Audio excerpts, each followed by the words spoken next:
এত রক্ত বৃথা যাইতে পারে না, এতিম বাচ্চারা এত হাহাকার বৃথা যাইতে পারে না।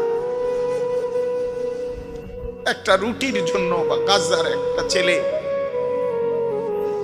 ক্ষুধার্ত এতিম ছেলে 12 কিলোমিটার পায়ে হাইটা, 12 কিলোমিটার পায়ে হাইটা গেছে।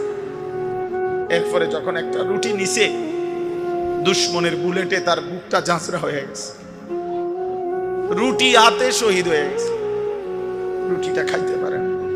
আমার বিবেক বলছে সেদিন ওই বাচ্চাটা রুটিটা নিয়ে যেন বলছে, আল্লাহ রে আল্লাহ, আমি ছোট মানুষ, আমি শুধু রুটিটা কেমনে খাবো, ঝোলও নাই, তরকারিও নাই, কিচ্ছুই তো নাই, আমি এই শুকনা রুটিটা খাবো কেমনে? আল্লাহ তাআলা যেন বলছে, আচ্ছা ঠিক আছে, আমার কাছে চলে আয়, থাকিস না আর দুনিয়া, আমার কাছে আইসা পড়, আমি জান্নাত থেকে তোকে দিয়ে দেবো, যা, আমার জান্নাতে অভাব নাই, আয় আইসা রুটিটা নিয়ে আইসা পড়। তো ইমানদার এতিম সন্তান রুটি নিয়েই কবরে চলে গেছে।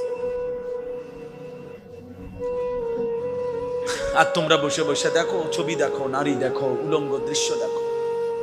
একদিন না একদিন থামতে হবে, একদিন না একদিন থামতে হবে, একদিন না একদিন থামতে